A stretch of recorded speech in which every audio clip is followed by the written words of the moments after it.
This is Jeremy Wentworth-Stanley. I'm the fellow who has a hyphen in my name. The hyphen is silent, but I am anything but that. The Voice of Respectonomics, Jeremy Wentworth-Stanley, and Sarah Benton, our co-host. And this moment in time, which could be any point on your 24-hour compass, I recognize that, and we recognize that. Sarah and I will always say to each other, good morning. Good morning. Good morning. And that's so that everybody knows that that's when we have these conversations, or in the morning. And I'm sitting at my office in the barn, and I think Sarah, you're at home. Is that correct? Yes, my office, but not in the barn. Yeah. Okay. Well, I have the office in the barn. You're very fortunate. If I had a barn, I think I would have my office in the barn too. It's extraordinary. It's wonderful. Because it's, first of all, it's personal space. But the most brilliant part of it all is, and I think this is almost the hinge to respectonomics, is that when I leave my desk and go through the door, I'm now in the world of straw, hay, horses. Yeah. Your happy place. Yeah, it's a very happy place. It's also very, very fundamental. It's foundational. Right. And it takes you away from that other part where you can come out of an office and find yourself still staring at marble and stainless steel. Mm-hmm. So, no, I'm very, very fortunate. Yeah. Yes. So, anyway, here I am, office in the barn. I'm the voice of respectonomics, and here we go. And the subject this morning now is called the balance sheet of life. And I'm going to start you off with balance sheet.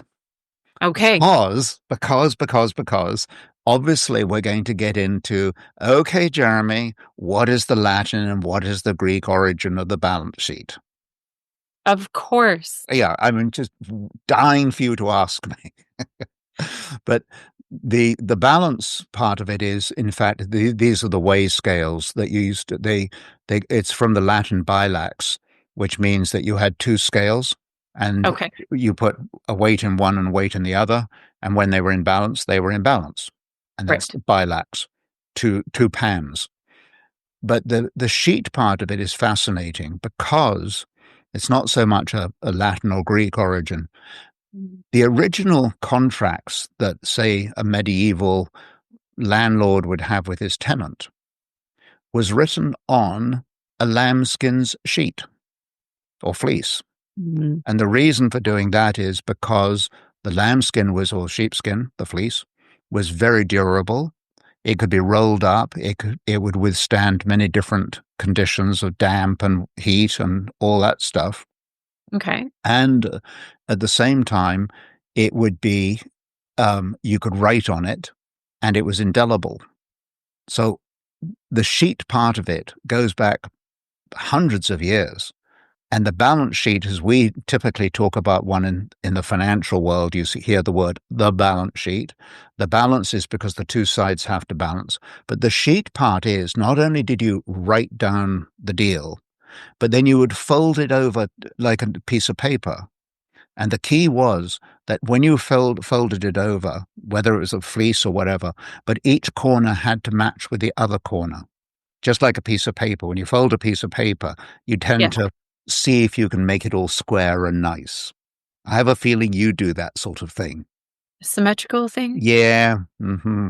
When I fold a piece of paper, it's a miracle it even ends up in a newspaper, in an envelope.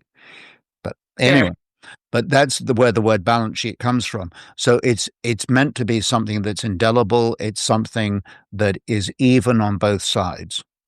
And in the financial world, the classic formula is, and I think the 1400s, I think it was a monk who came up with this, but he called it double entry accounting. We don't have to go into that.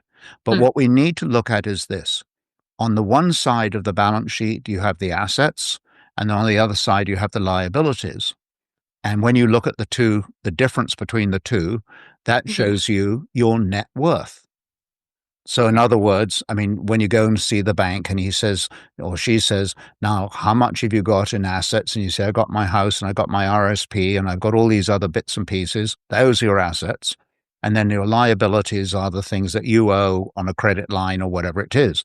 And from that, you then get out this net worth. That's the essence of it.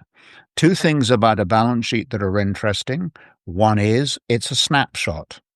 It is not, doesn't have duration attached to it. If you ever open an annual report, have you looked at an annual report recently?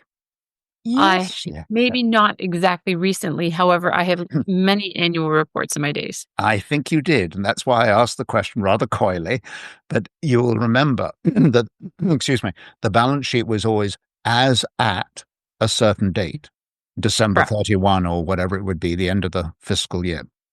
So it's a snapshot of what that business looks like at that particular point. And the next thing is that on the assets themselves, as you start at the top, you will find there are the most liquid things of all, usually cash. And then as you go down the line, it becomes less and less cashable.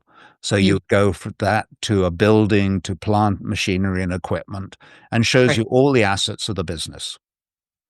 And the one part there on the asset side that is very hard to define is the intangible asset. Okay. That is, for example, if you were IBM, you would have intangible assets reflecting the value of all your patents, of all your history, of all your public image, and so on. But it has a very distinct value to it. Right. So, although it's not a physical asset, it's still very much an asset. It has a real value, um, a real value for the excuse me, a real value for the company. Okay. Now, the liabilities on the other side are the ones, again, the ones that are immediately repayable, like the bank loan is at the top, and then the one underneath that gets to long-term debt, and then there might be some long-term deferred liability or some ghastly expression like that. I'm sure you're going to fall asleep if we go into more detail than that. Yes? So can I wake you up? You please. Yes. Okay, because here it I is. was going to say please, but that's not what I meant. Yeah. I think it's very funny. No, the point of the matter is you've got your assets on one side, liabilities on the other, which Yes. then creates your net worth. And I think most of us would say, well, that's a sort of, you know, a physical description of a balance sheet. And, you can go to any finance school, frankly, you can go to many, many places, go to accounting courses and get much deeper and bigger descriptions of what this balance sheet means. Right. The part of the balance sheet that I'd like to share, Sarah, with you this now is the balance sheet of life. Because each and every one of us is made up of two things, or three things really. One is the assets, one is our liabilities, and one is our net worth. And our human proclivity, our tendency, is to look at our assets and to minimize them. In a sort of conceited way, we might say, oh, well, I'm this, that, and the other. So you can put that on the table. But most of us don't take a full inventory of everything that we are worth. What I mean by that is that if you look at you as an individual, yes, you can very quickly talk about your house, your land, and your car, and all those things. We can get those almost out of the way. But the fact of the matter is the human being has extraordinary qualities that make up who you are, what you're capable of doing, where you've been, where you are now, where you're going to go to. So, for example, one of the things is someone like yourself who has experience, has the ability to interact with other people, the ability to make somebody smile or laugh, the ability to bring comfort to people, the opportunity to give people a sort of a graceful outlook on life. All of these things, they are wonderful, wonderful assets. And I think this is a personal observation, but I think it's empirical. And that is most of us underestimate the value of our assets. And I I would agree think, with you on sorry. that.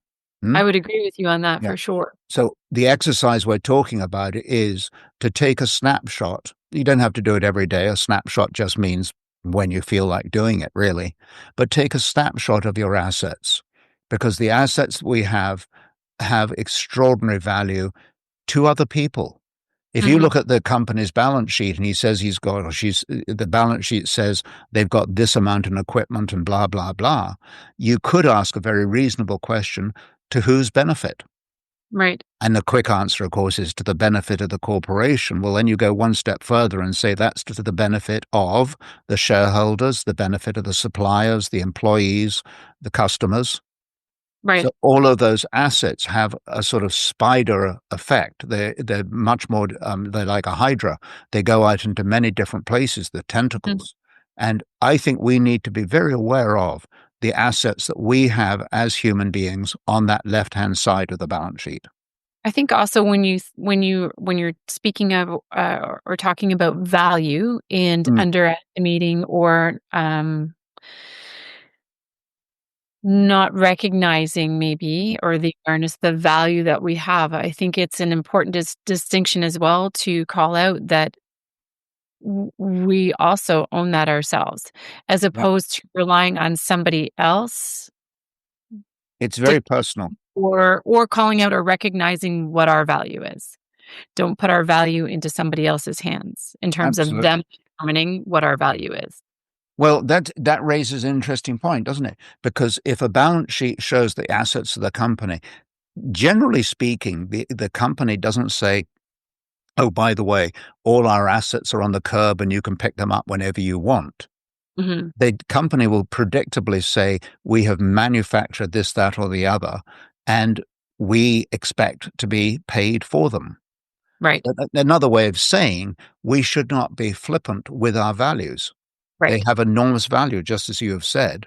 And that value, I don't mean to say we need to translate it monetarily, right, but I do think the values that we have are ones that we should be very willing to put out there, because we are humanly, individually, we are very, very valuable people and we have right, tremendous assets. One of the things that fascinates me about the asset is most assets you look at on a balance sheet, they talk about how it can be turned into a productive asset or how it can be into a finished product or whatever it is. right, And that's commonly called the convertibility. So you can convert whatever that asset is into cash. And we have a very high degree of convertibility. We all have values and ideas and thoughts that we can convert into other values. The classic example in my I was case, just gonna say, do you have an example of that? well, I do, because when I graduated from university with my honors degree in classics, Latin and Greek, the giggles that went around the table were significant. What are you going to do with that, Jeremy? Mm, Well, at the time, that was what you might call a fair question or a fair insult, anyway. But the truth is, here I am 70 odd years later, no, 60 years later, and actually having that background, that education, is worth its weight in gold. It's right. incredibly valuable. It's a beautiful treasure. And it's something that has enabled actually Respectonomics to come to the table. I was just gonna say it's something that's completely valuable to you and applicable to what it is that you're Yeah, looking to achieve and what you do. yeah. So I think we should be very careful when we look over our asset base, not to think in terms of, does it have a utilitarian value today? Maybe it Mm, does, maybe it doesn't. But you right. can also look at it as an asset that has long-term value, Mm, which, by the way, is the cornerstone to investing, is long-term value. got it. So there you are. Each of us has long-term values. And now we're going to go to the liability side. And the Okay. liability side, and again, we could talk financially about lines of credit or something. But what I really want to talk about here is, or share with us, is the liabilities in our lives are things that we don't do very well. These Okay. could be our deficiencies. You may not know this, and I'm going to make a public declaration. One thing I cannot do. Are you ready? I'm ready. I cannot dance. And I can prove it to you. I had the role of Isabel in Much Ado About Nothing at school. Yes, I remember you telling me about this. What I may not have told you is, or was, that having had the role, which in those days boys took girls' parts and blah, blah, blah. But anyway, so I was Isabel. had all the lines, had all the delivery and everything. I was fired from the part, literally, because I kept tripping over my dress because I couldn't dance. It was an absolute shambles. It was like duck's feet. One would go one way, one would go the other, and the beak would land on the ground. It was And hopeless. that's okay because I am confident that there are other arenas where you excel where others do not. That is exactly how we should look at those so-called liabilities, deficiencies, whatever. They are things I cannot do, which is not a point of um, insult or Yes, it's not a regret. negative thing. Nothing. It's a neutral, there it is. But it's just worth knowing. And I don't think there's any harm in identifying the things that we've on the asset side, we talked about what we can do, the convertibility of those assets. On the negative side or the liability side, there's no harm in recognizing the things that we can't do. And by the way, with the things that we cannot do, sometimes it's a good idea to say, I can't do that. Mhm. It's a It's perfectly, accepted. Okay. perfectly reasonable statement that doesn't need qualification. Now, if somebody says, yes, you can, if you were to do something or other, that's a possibility. But the Right. greater possibility, I think, is recognizing what we cannot do. Mm. So when we look at the assets and subtract the liabilities, we end up with this net worth calculation. And the net worth is the one that the banker loves to look at. What is your net worth? And from that, they will decide whether they're going to lend you money or what they want to do. And what I really have found is human beings are terrible at identifying their net worth. Mhm. One of the Canadian banks has an interesting statement. It says, "You are richer than you think." Mhm. And I think they've actually missed the point because Right. the richness we're talking about is the net worth of the individual, not the financial worth. That's a Right. matter of calculation. It's that worth that makes the human being absolutely extraordinary. And each of us needs to be able to look in the mirror and do this balance sheet analysis of our assets and our liabilities, and then to be able to identify we have this incredible net worth, a net worth that allows us to be communicative. It allows us to enjoy life. Allows us to extend values to other people. It's a place where, yes, we've been hurt, but we have a capacity, we have a commitment, in fact, to forgive other people because that forgiveness is only an expression of the forgiveness that other people have afforded us. Right. Totally, that's just a very circular, very reasonable position. But on top of that, the value that I have, this net worth, is not only of benefit to my family and to my community, in fact, to the nation, but it is also a value that extends to my legacy and my succession. It doesn't just stop. Just because I Mm. keel over doesn't mean that that net value, that net impression that you've given other people, the net values, the net experience, um, the testimony almost. But how many times have you and I said, my father said, my grandfather said, my great grandfather said? Mhm. They've said all these things. Right. And that's part of their net worth that comes down through the ages. So this net worth doesn't just have a current value, it has a Right. net worth that extends generationally and, of course, through the family, through the community. And Has long-term value. it is a lovely long term value. And all it needs is to look in the mirror and say, what is my balance sheet? Right. Excellent. Can I say it? You can say it. Very carefully, very slowly. I rest my case. Fantastic. Thank you, Thank you Sarah. for thank you for the conversation, Yeah. Jeremy. Thank you. Thank you too. I know. Bye.